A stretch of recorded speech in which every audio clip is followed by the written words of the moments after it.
The warning signs. The observation deck of the United Earth vessel Artemis offered the best view of the stars, especially during Gamma shift when most of the crew slept. Lieutenant Commander Nadia Reeves stood with her forehead nearly touching the reinforced glass, her reflection ghostly against the backdrop of distant suns. The ship hummed quietly around her, its systems maintaining life support with perfect efficiency as they had for the past 3 years of their deep space diplomatic mission.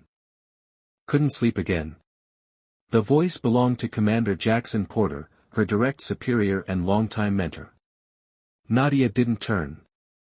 Just thinking about tomorrow's mission. Porter moved beside her, his weathered face serious in the starlight. That's why I came looking for you. We need to talk about your approach to the Kravari delegation. The Kravari. A newly discovered species with technology that rivaled humanity's, but with a cultural framework that seemed designed to confuse Earth's diplomats. After 50 years of peaceful expansion into the galaxy, humanity had encountered few species as paradoxical as the Kravari. Physically imposing with their ridge-backed exoskeletons and multiple limbs, yet meticulous artists. Seemingly aggressive in posture, yet no record of internal warfare for centuries. Admiral Winters has concerns about your assignment as lead negotiator, Porter said, his voice carefully neutral. Nadia finally turned from the stars. Because I'm too soft. It wasn't a question. Her exact words were, Commander Reeves lacks the necessary steel to face the Kravari. She wanted me to replace you with Lieutenant Harrison. The mention of Harrison, all military precision and zero flexibility, made Nadia's jaw tighten. Harrison would turn this into a confrontation within 5 minutes. That's exactly what Winters wants. She believes the Kravari respect only strength, that your diplomatic approach signals weakness. Nadia crossed her arms. Based on what? 3 brief communications. We know almost nothing about them. Based on their physiology, their fortress-like architecture, the weaponry on their ships. Everything about them screams warrior culture. Assumptions, Nadia countered. We've seen plenty of species where form doesn't dictate function. Remember the Tenari? Everyone thought they were predators until we discovered they evolved those teeth for cracking seed pods. Porter's expression softened slightly. I fought for you to stay on as lead. I believe your empathetic approach has value. But Nadia. He hesitated. They may test you. The Kravari seem to respect hierarchies. They may push until they find your breaking point. I don't break easily. No, but you compromise. You seek middle ground. Some species see that as weakness. Nadia turned back to the stars, thinking of her grandmother who had served in Earth's first diplomatic corps. The woman had negotiated peace with the Andorian collective when warfare seemed inevitable. My grandmother used to say that true strength isn't about never bending, it's about knowing when flexibility saves you from breaking. Porter placed a hand on her shoulder. Just be prepared. If the Kravari push, you may need to push back harder than is comfortable for you. Noted, she replied, though uncertainty flickered through her. Throughout her career, Nadia had earned recognition for her ability to find peaceful solutions, to see perspectives others missed. Her approach had helped secure trade agreements, cultural exchanges, and scientific collaborations with a dozen different species. But the Kravari were different. Everyone felt it. The delegation arrives at 0800 hours, Porter said. Get some rest. That's an order. After he left, Nadia remained, watching as the Artemis passed through a field of stellar dust that painted the darkness with faint purple hues. Tomorrow would change everything, first official contact with a species that could become Earth's greatest ally or its most formidable adversary. In her quarters, Nadia reviewed the limited data they had on the Kravari one final time. Their language had been partially decoded, enough for basic communication. Their society appeared hierarchical, with clear leadership positions marked by elaborate decorative armor. Their technology suggested advanced understanding of quantum mechanics, possibly exceeding Earth's capabilities in some areas. Most intriguing were the contradictions. despite their imposing appearance and heavily armed vessels, long-range scans showed extensive art installations visible from orbit. Massive structures that served no apparent practical purpose, beautiful in their complexity. Nadia's terminal blinked with a new message, Admiral Winter's final instructions, copied to the entire diplomatic team. Remember, strength first, cooperation second. The Krivari will respect nothing less. Nadia closed the message with a sigh. Throughout her career, she'd faced this criticism, that her diplomatic approach was too accommodating, too understanding. Too soft, as Winters put it.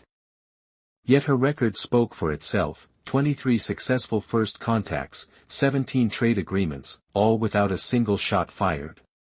Morning arrived too quickly.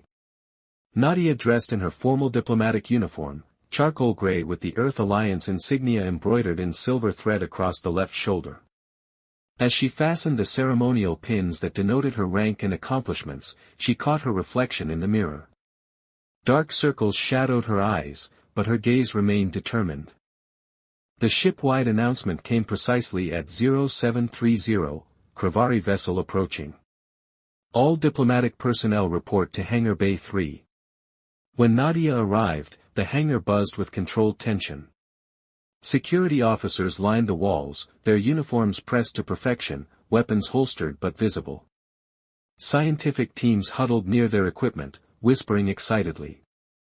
Admiral Winters stood front and center, her silver hair pulled into a severe bun, her expression making it clear she still disagreed with Nadia's appointment. Commander Reeves, Winters acknowledged stiffly when Nadia took her position at the front of the receiving line. Remember your training. Remember what's at stake.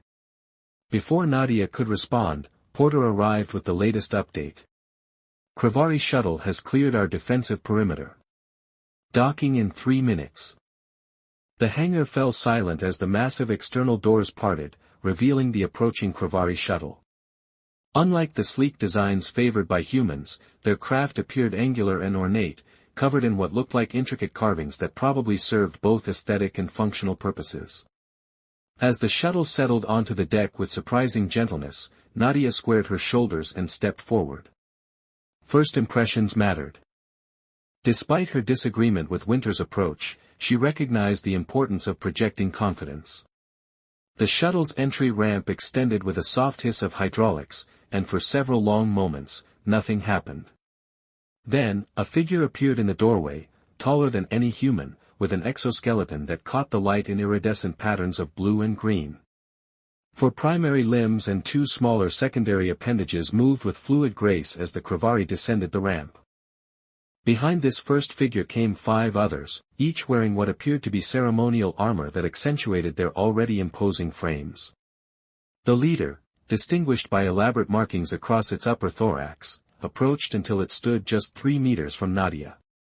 Up close, she could see that what had appeared to be natural ridges on their exoskeletons were actually intricate patterns carved directly into their outer shells, permanent artwork etched into their very bodies. The lead Krivari tilted its head, multiple eyes focusing on Nadia with unsettling intensity. When it spoke, the words came through the translation system with a slight delay. I am Velik, primary delegate of the Krivari Ascendancy. You are the one called Commander Reeves? Nadia inclined her head respectfully. I am Lieutenant Commander Nadia Reeves, lead negotiator for the Earth Alliance. We welcome you aboard the Artemis. Velik's secondary limbs twitched in what the limited cultural briefing suggested might indicate assessment or possibly amusement. They warned us you would be soft, Velik said, the translator rendering the words in a flat tone that couldn't capture nuance. Now we will test that theory, night after night, until we know your true nature. Behind her, Nadia heard Admiral Winters shift position slightly. The statement could be interpreted as a threat, but something in the way Velik's limbs moved suggested a different meaning, a challenge, certainly, but perhaps not hostility. This was the moment where Harrison would have responded with a show of strength. Where Winters would have established dominance. Instead, Nadia smiled, meeting all 4 of Velik's eyes directly. And they warned me you would be hard, she replied evenly. Perhaps we'll both be surprised by what we discover. First Contact Protocol. The silence following Nadia's response stretched like a wire pulled taut. She maintained eye contact with Velik, whose upper limbs shifted position in what the limited xenobiology briefing had described as a gesture of reassessment. Behind her, she could practically feel Admiral Winter's disapproval radiating in waves. Interesting, Velik finally said, the translator struggling to convey the complex harmonics in the Kravari's voice. You do not posture as expected. Before Nadia could respond, Admiral Winter stepped forward. The Alliance has prepared formal reception quarters for your delegation. If you'll follow us. We will speak with this one, Velik interrupted, multiple eyes still fixed on Nadia. Alone. The hangar bay temperature seemed to drop several degrees. Such a request violated at least 3 diplomatic protocols. First contact was always conducted with multiple witnesses, recorded from multiple angles, with security present. That won't be possible, Winters said firmly. Alliance protocol requires. Your protocols are not our concern, another Kravari delegate interjected, this one with deeper blue markings across their exoskeleton. The ascendancy requires direct exchange. 1-to-1. This is our way. Porter stepped closer to Nadia, speaking quietly. This is exactly what I warned you about. They're testing boundaries immediately. Nadia considered her options carefully. Refusing outright might be interpreted as fear or weakness. Acquiescing completely could set a dangerous precedent and potentially put her at risk. A compromise, she offered, addressing Velik directly. I will meet with you privately, but in a neutral space with minimal security monitoring. This honors both your customs and our safety protocols. Winter's voice was sharp in her earpiece. Commander Reeves, you do not have authorization to modify first contact procedures. Nadia maintained her composed expression while tapping the subtle response code on her wrist communicator, a request for trust and latitude. Velik's upper body inclined forward slightly. Acceptable terms. When night falls in your cycle, we will meet. Until then, we will observe your protocols. The tension in the hangar dissipated slightly as the Kravari delegation was escorted to their quarters. As they departed, Winters gripped Nadia's arm firmly. My office. Now. The Admiral's office was austere, with only a single viewport offering a glimpse of stars.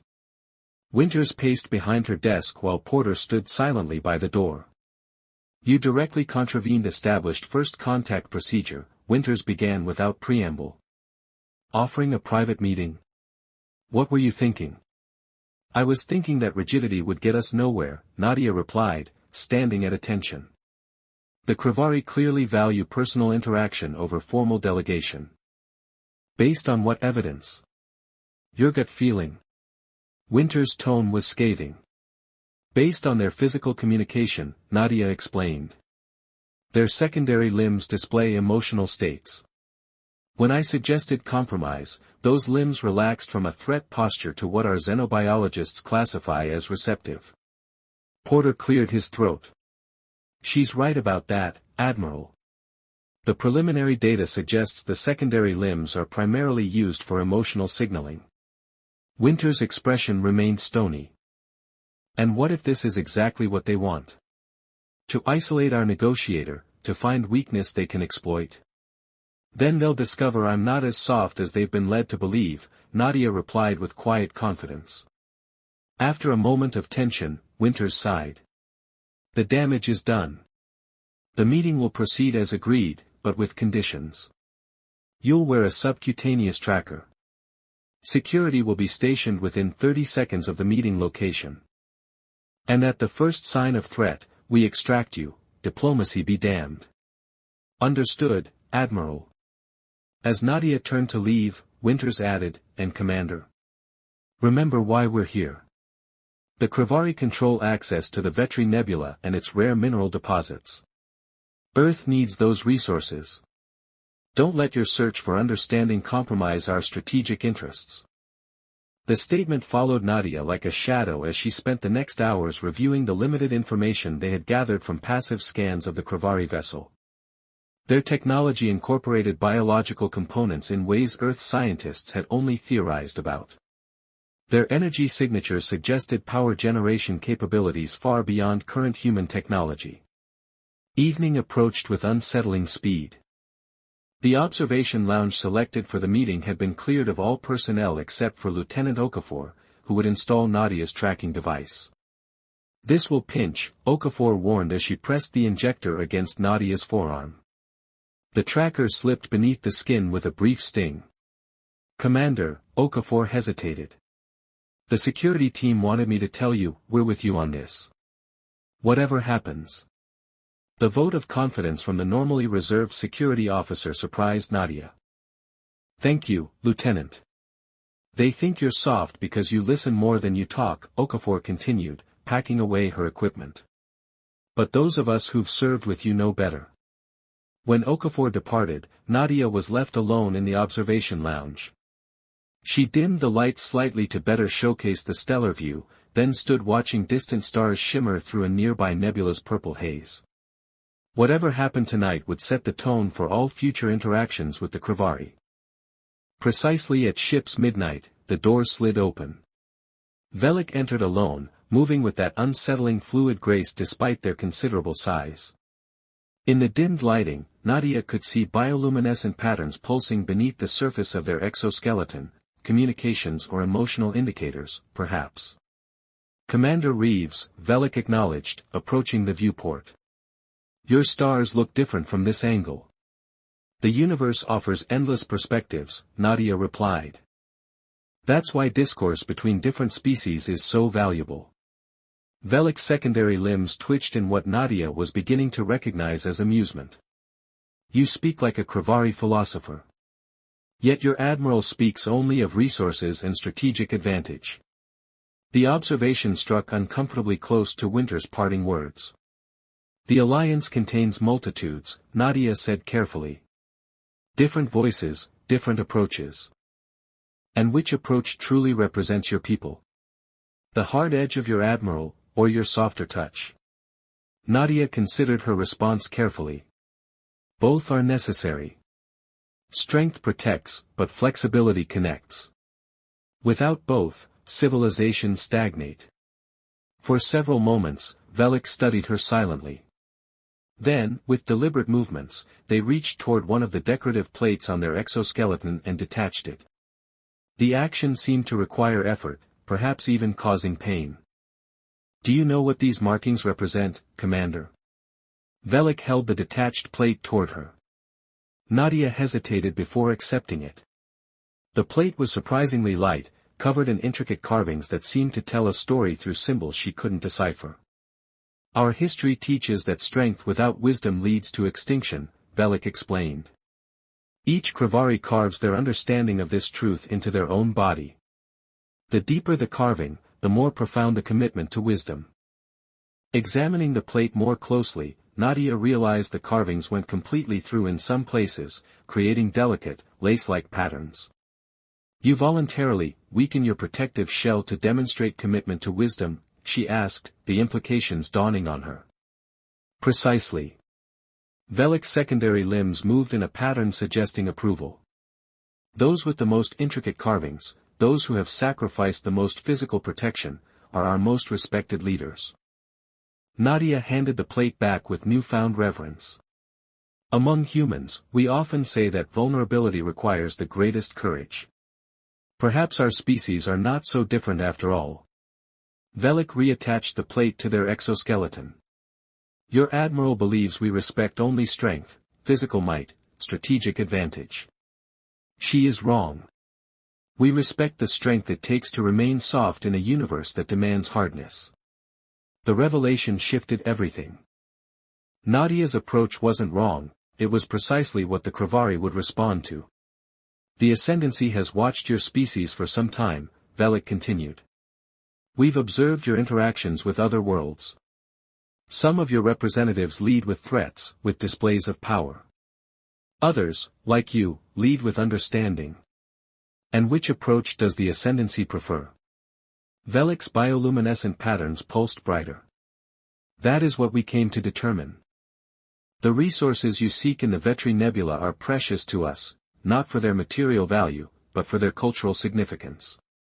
We would only share access with those who understand the difference between dominance and strength. For the first time since the Kravari arrived, Nadia felt the tension in her shoulders ease. Then I suggest we spend the coming days exploring that difference together. Night after night, Velik agreed, until we determine if the softness you demonstrate is true wisdom or mere weakness. As they continued their conversation, Nadia realized that Admiral Winter's approach would have doomed the mission from the start. The Kravari weren't testing her to find breaking points, they were testing humanity to see if they understood that true strength often wore the guise of softness. When the meeting concluded hours later, Nadia returned to her quarters with a clearer sense of purpose than she'd felt in years. Tomorrow would bring challenges, explaining to Winters that everything they thought they knew about the Kravari was wrong, convincing the Admiral that diplomatic softness was exactly what this situation required. But for tonight, Nadia allowed herself a moment of quiet satisfaction. Sometimes, being too soft wasn't a weakness after all, it was exactly the strength the universe needed.